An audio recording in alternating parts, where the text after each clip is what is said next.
3 ঘন্টা পর দেশের দক্ষিণ পশ্চিমাঞ্চলের 15 জেলায় বিদ্যুৎ সরবরাহ স্বাভাবিক হয়েছে। ওয়েস্ট জোন পাওয়ার ডিস্ট্রিবিউশন কোম্পানির প্রধান প্রকৌশলী আব্দুল মজিদ এ তথ্য নিশ্চিত করেছেন। তিনি বলেন, বিকেলে গোপালগঞ্জের আমিনবাজার 400 কেভি গ্রিড লাইনে ত্রুটি দেখা দেয়। 5:30 থেকে বিদ্যুৎ সরবরাহে বিঘ্ন ঘটে। এতে ওয়েস্ট জোন পাওয়ার ডিস্ট্রিবিউশন কোম্পানির আওতাধীন খুলনা, যশোর, সাতক্ষীরা সহ 15টি জেলায় বিদ্যুৎ সরবরাহ বন্ধ হয়ে যায়। বান্ডেল থাকলে প্রতি সেনমানিতে টাকা বাঁচবে। বিকাশ সেনমানি বান্ডেল কিনে জিতুন প্রতি লেনদেনে। রাত 7:15 থেকে বিদ্যুৎ সরবরাহ স্বাভাবিক হতে শুরু করে। 8:30টায় 15 জেলায় বিদ্যুৎ সরবরাহ পুরোপুরি স্বাভাবিক হয়।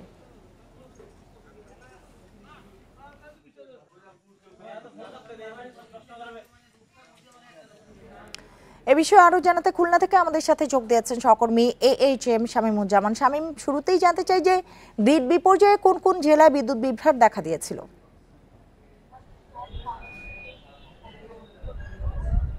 ঠিক 5:50 কিছু সময় আগে বা পরেই গোপালগঞ্জ টু আমিনবাজার যে 400 গ্রিড আছে সেটিতে কিন্তু দেখা যায়, কিন্তু দেখা দেওয়ার পরেই কিন্তু বিদ্যুৎ বিপর্যয় শুরু হয়। এটা হচ্ছে খুলনা, বরিশাল সব মিলিয়ে 15টি জেলায় বিদ্যুৎ বিপর্যয় হয় এবং কোথাও 15 মিনিট থেকে সর্বোচ্চ 85 মিনিট পর্যন্ত বিদ্যুৎ ছিল না। এবং তারপর 7:15 পরপরই কিন্তু আসলে বিদ্যুৎ আসতে শুরু করে এবং আস্তে আস্তে 8:30 নাগাদ আসলে 15টি জেলায় বিদ্যুৎ সরবরাহ স্বাভাবিক হয়েছে। এবং এই মুহূর্তে সবকটি জেলায় 15টি জেলাতেই কিন্তু আসলে বিদ্যুৎ সরবরাহ স্বাভাবিক আছে বলে আমাদেরকে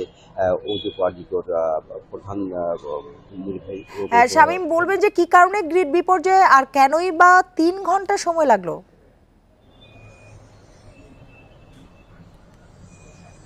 আসলে কেন এইটা ত্রুটি হয়েছে সে বিষয়ে কিন্তু আসলে আমাদেরকে এখনো পর্যন্ত স্পষ্ট করে কিছুই জানায়নি। আর সময়ের যে কথাটা বলছেন, তারা যেটা বলছেন, যেহেতু একটা ত্রুটি হলে সেটা ঠিক করতে বা মেরামত করতে বা স্বাভাবিক প্রক্রিয়ায় আসতে একটু সময়ই লাগে।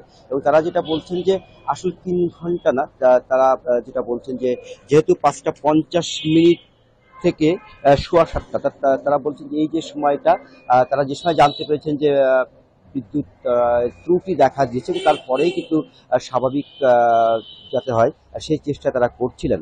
এবং তারপরেই একটা সময় স্বাভাবিক শুরু হয় এবং কোথাও 15 মিনিট থেকে সর্বোচ্চ 85 মিনিট পর্যন্ত বিদ্যুৎ ছিল না, সেই তথ্যই তারা আমাদেরকে দিচ্ছেন। এবং তারা যেটা বলছেন যে তারা জানার পরপরই চেষ্টা করছেন যত দ্রুত বিদ্যুৎ সরবরাহ নিশ্চিত করা যায়।